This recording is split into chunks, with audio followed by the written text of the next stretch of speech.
It's in the middle of a communist country, Yugoslavia, and this word no one can ever pronounce, MEDJUGORJE. So when I had to write about it for confirmation class, I called it Chitluk, Our Lady of Chitluk, after the nearest big town. It hasn't caught on yet. Now, in Singapore, lots of people started coming here from about 1985 till 91. And it transformed our whole archdiocese.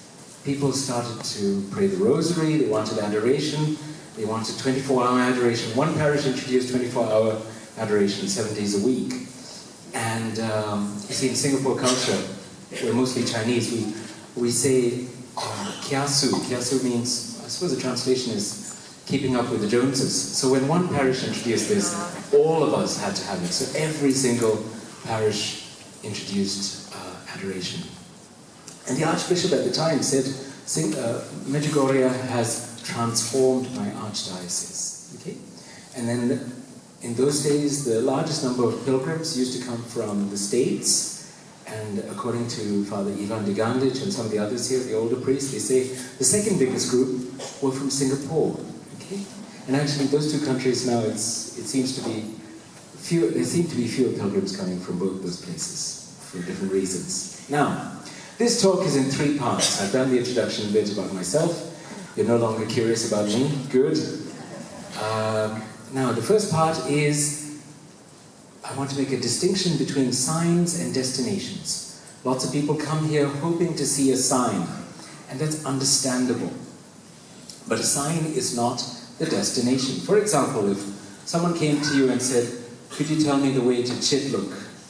And you looked up and there's a sign, it says, this way to Chitluk. And then he goes and he hugs the sign and he says, thank God, I'm home at last. I'm home at last. Would you think, you think something's gone wrong in translation, right? Okay. A sign is not the destination. If you see a sign, and lots of people tell me about their signs, I get shown lots of photographs of clouds and things like that. And they say, Father, can you see it? Can you see it? And I say, yes, of course I can. It's a sheep, isn't it? It's a bottle of tequila. Now, and I do get shown some very bizarre things. Someone is showing me the breakfast omelette looks like Padre Pio, and the rock and poplado looks like my Lady of Mount Carmel. Now, okay. Fair enough, if this is a genuine sign, remember a sign must point to a destination. So if you really think this is a sign, it must make you holier, okay? It must lead you to Jesus. Otherwise it's a counter sign. And on the last day when you are judged, God will say, well, I sent you this sign and it didn't make you any holier. So the sign will testify against you. Okay, so the sign must make you holier. Okay? But a sign is not the destination. There's only one category of objects where the sign is the destination, and they are, yes, the sacraments. The sacraments. There are 2 great signs in MEDJUGORJE, and nothing will ever exceed these 2 signs. There will never be any signs better or more beautiful or greater than these, and they are the Eucharist and confession. These are the 2 great signs of MEDJUGORJE. Not even the permanent sign to be left on Potberdo, on Apparition Hill, will be better than these. Why? Because the Eucharist is Jesus himself. It's not just the sign, it's the destination. It's the sign of the body and blood of Christ, and it is the body and blood of Christ. Confession is the sign of God's forgiveness, and it is God's forgiveness. Sign and destination coincide. There will never be any sign greater than these 2. Are you happy? Yes. Good. All right, we can go home now. All right, now that I've made that distinction between sign and destination, if you see the miracle of the sun, lots of you want to see the miracle of the sun, yes? Anyone want to see it? Oh, a few honest people. Everyone else is lying. Now, okay, you might see it, except every time I tell people, if you want to see it, I'll show it to you. Every time I say that, it starts raining and the clouds over. So maybe it's not meant to be. But look, if you see the miracle of the sun, it looks like what? It looks like a big host shielding your eyes from the blinding rays of the sun, yes? So, it's saying to you, get to Mass and stop looking at the sun. If your rosary turns to gold, what is it saying? It's a sign, not the destination. It's saying your rosary is worth more than gold. Or pray it till you wear it out, till it gleams like gold. Okay? But the sign is not the destination. So make sure, if you receive a sign, let it push you in the direction of the destination. And the destination is Christ himself. Okay, now, the second part of the talk, having just disabused you of the idea of signs and wonders, I'm now going to hypocritically tell you a story about signs and wonders. Okay, I first came to Medjugorje in 1991. I was in the army at the time, in Singapore. Once you finish your A levels, high school for American viewers, leaving cert for Irish, you get drafted for 2.5 years into the army. So I was in infantry, bullet fodder, really, running around. And I broke my spine in 2 places. I had this metallic thing holding myself together, and it's fine. But in the days before 2001, when flying was fun, it was okay. Now, because it sets off airport alarms, if you have a brown face and you dress like the Ku Klux Klan, it's not a good idea to go traveling like this.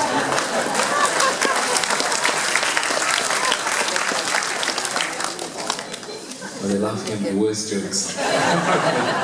Okay. Now, so when I came here, I was 20 years old. I was still in the army after I'd broken my spine, and I was already a pious young man. I never really lapsed from the faith. When I was 17, I fell in with a group of evangelicals, and I did the whole happy clappy thing, jumping up and down, and wave your hands like you just don't care. You know all that business, right? I'm cured now. I'm much better. I don't do that. Okay? But I was already a pious young man when I came to Medjugorje. So I did not go looking for signs. When we arrived here, even before we got off the bus, my mother was leading the whole group astray looking at the dancing sun, as they used to call it in those days. Okay? But I refused to look, mostly because I thought it was putting the Lord to the test, and partly maybe because I thought I was unworthy, probably wouldn't see it anyway. Okay. Now, so I did what Father Slavko told us to do. Pray in the church, pray on Križevac, Cross Mountain, and pray on Podbrdo, Apparition Hill. Okay? And go to adoration, say your rosary. And we did. I don't know how many rosaries we said every day. In Medjugorje it seems quite easy to pray the rosary. Unlike at home. Okay. And on our second last day here, my friend Kevin, who is a year younger than me, I was 20, he was 19, he wanted to climb Križevac, Cross Mountain, the mountain behind us, behind me, in front of you, at 4 in the morning, because he wanted to take pictures of the sunrise from the top of Križevac. And so we left early. And as we went to the mountain, a light appeared on the mountain. It was orange golden, it was very bright, and it was beautiful. It was warm. It's not like an electric light, which is a bit irritating on the eyes. This was more like a candle flame. I don't mean it was flickering, I just mean it was warm and easy to look at. And we walked towards it, praying the rosary, wondering what it was. And when we got close enough, the last place where you can see the summit, it's about 300 meters, I think, as the crow flies from the summit. It reappeared. It had been appearing and disappearing, and it reappeared, and we saw clearly what it was. And the light was in the shape... Oh, wait, before I get to that. We didn't tell anyone what it was, because it felt so private. We had a Monsignor with us who was asking us, badgering us, what did you see? And we just very lamely said we saw a light. And we wouldn't tell anyone what we had seen, because the light itself impressed a kind of silence upon us. Now, only when we got home to Singapore, I was on the phone to Kevin and I said, do you remember what we saw? And he said, how could I forget? And I said, okay, get a piece of paper, write down what you thought you saw, and I'll do the same and we'll compare notes. Let's not influence each other on this. We described the same thing. The light was in the shape of a young girl. She had a veil on her head which hung straight down. She had narrow but square shoulders. And she held her hands by her side like this in the Immaculate Conception position. And she wore a very simple dress. And her hands, her face, her clothes were all made of this orange golden light. And she was petite. Young girl, I said. I think I'd say about 16. I'm looking round and not finding any petite 16-year-olds close by. And my eyesight isn't so good, much further afield. I met a 14-year-old American girl and she was gigantic. So I'd have to say 16-year-old British or Irish, okay? Petite. She was small. She did not look like any picture or statue of Our Lady that I've seen. A young girl. Oh, and she had narrow but square shoulders. I remember this clearly because I looked at her and I thought, oh, you work out. You know? She looked very strong. Now, we climbed the mountain, hoping she would be at the top. And when we got to station 10 to 12, that stretch that goes more vertical, there's a point where the path turns and you look out and you can see Apparition Hill over on your left. And she was standing there. And where today there's a statue of Our Lady, in those days, there was a bare patch of ground. And she was standing there, facing the church. Her hands again in the Immaculate Conception position. And she was facing the church. And at the top of the mountain, there was a couple from Florida in their 60s. In my journal at the time, I wrote down, elderly couple from Florida. It's a bit embarrassing now. And they had seen nothing, and we didn't tell them what they had seen. We had no desire to talk about this. And then we came down from the hill and went into the church.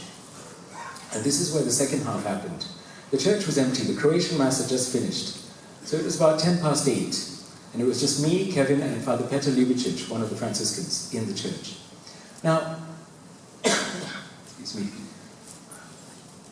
The second half, before I begin, I must say, I will always swear till my dying day that on that mountain behind me, on Cross Mountain, on the 11th of September 1991, between 4 and 6 in the morning, I saw a beautiful young girl made of orange golden light standing on that mountain, and I saw her with these eyes.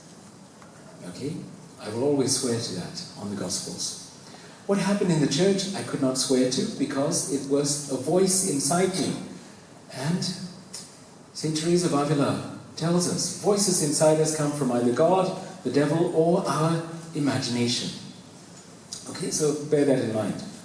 Now this voice inside me, it started when Kevin was taking pictures of the stained glass windows. I went to stand facing the statue of Our Lady, and I was just thinking, what is this all about? Have I lost my mind? No one will ever believe me, so there's no use talking about it. And I thought, have I become one of those overexcited people who come to Medjugorje and want to see things everywhere they look? And while I was wondering about these things, this is when the voice began. And it was a beautiful voice, really beautiful. Just like mine.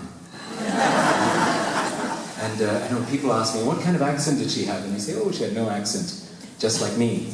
Right? No accent at all. And she began by describing my whole life to me. She described my entire life, especially all my sins. And she told me all of them. And it was like being, I don't know, like being peeled. All these layers being peeled. And it was cathartic, it was beautiful, but it was strange. It was slightly embarrassing, but it was mostly strange. Because it was also far more positive than I would have ever been about my life.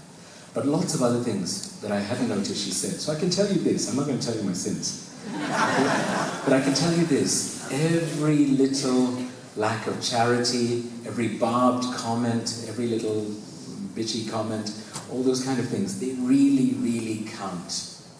Every lack of charity, they really, really count. And she told me about all of them.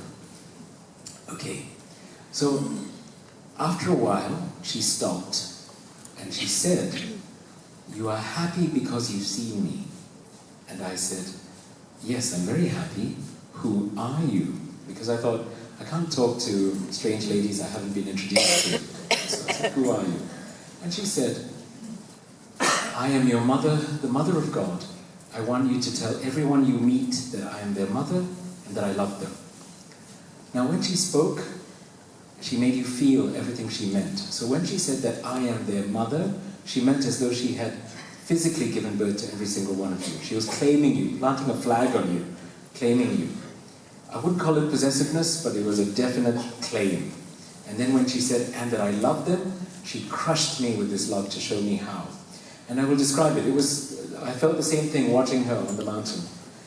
She looks at you like you are amazing, like you are marvelous, like you're wonderful. She looks at you like you are the only person in the whole universe. There's no one else, only you. And it's warm, immediate, tender, maternal, wonderful, absolutely wonderful. I was in tears the whole time. I don't know about Kevin because I didn't look at him. Okay, I was in tears. But it's this amazing love. She looks at you like you're absolutely amazing. Okay, and that's how she loves you, all of you.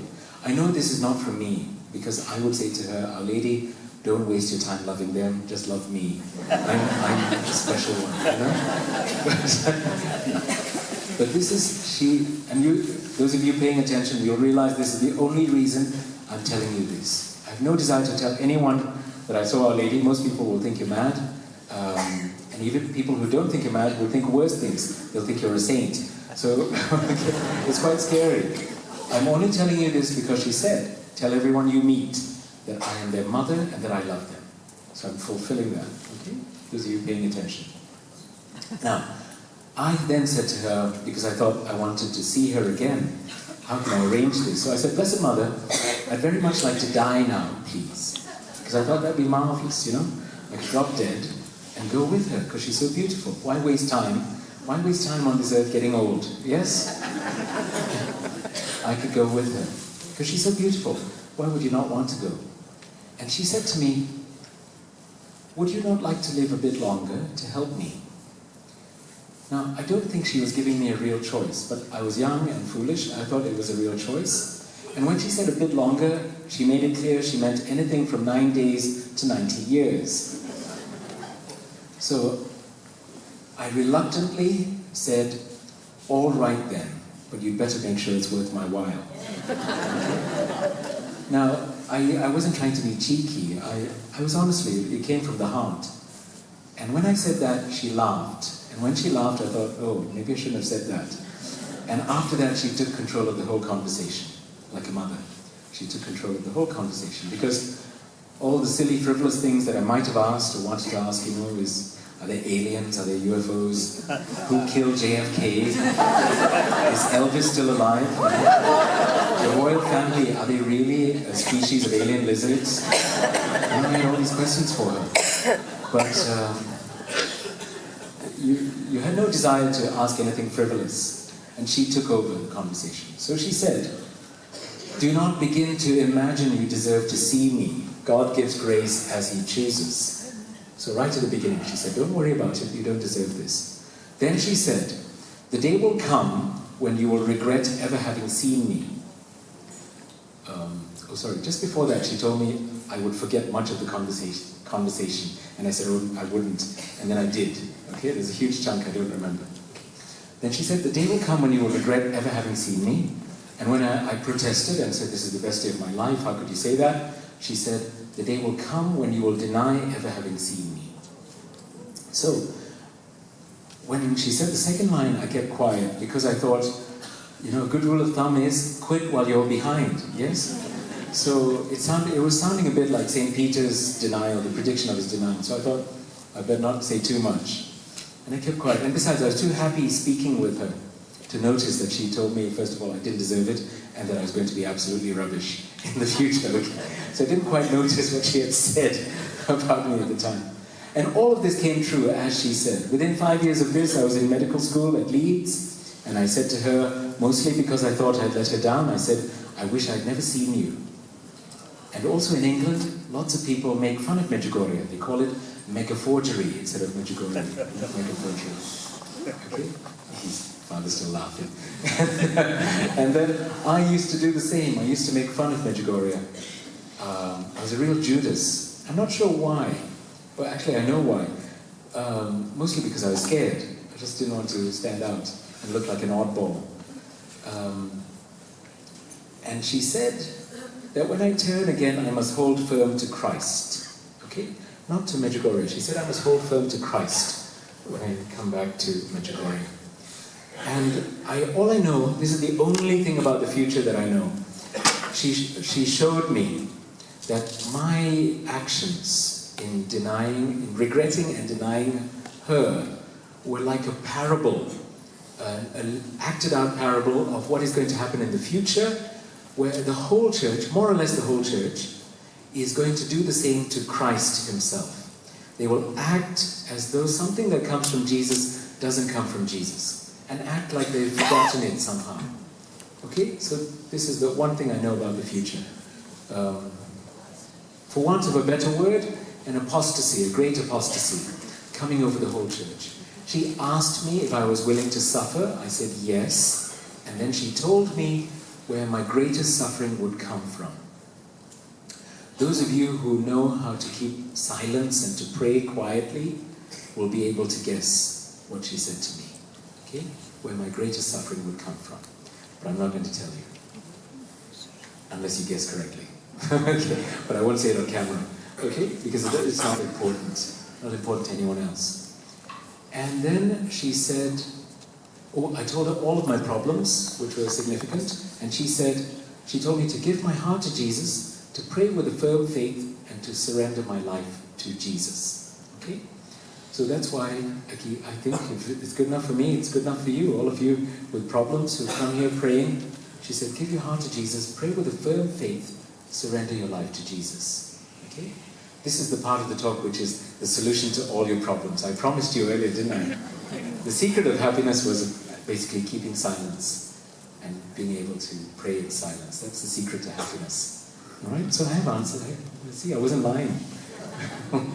Now, she then said to me, she told me not to go looking for her, that I would not see her again if I did.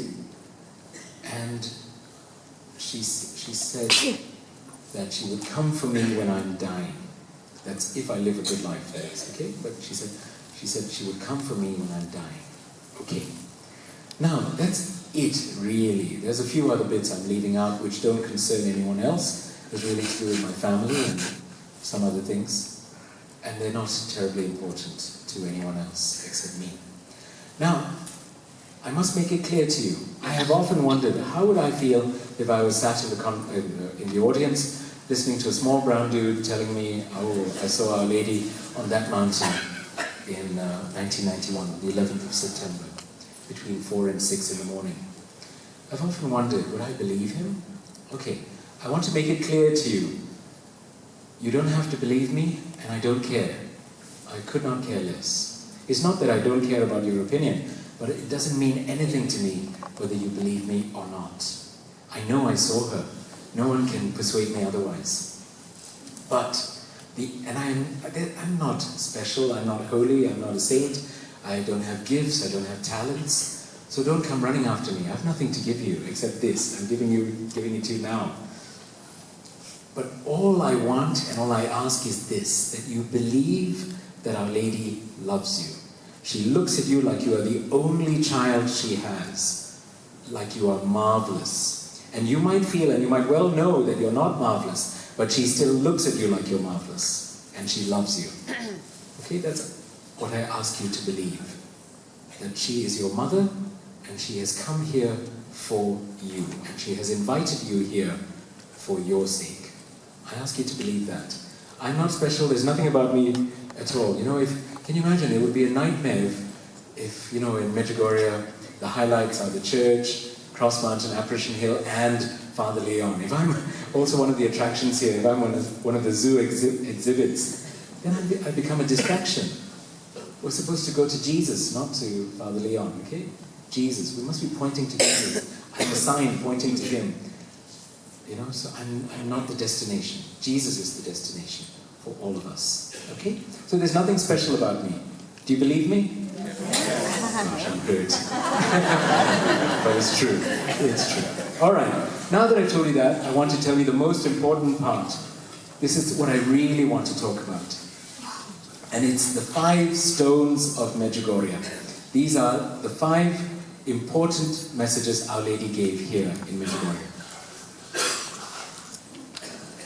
And they are. In the early days of the apparitions, Father Jozo and Father Slavko distilled these 5 points, and Our Lady herself is supposed to have said, I give you these 5 stones against your Goliath.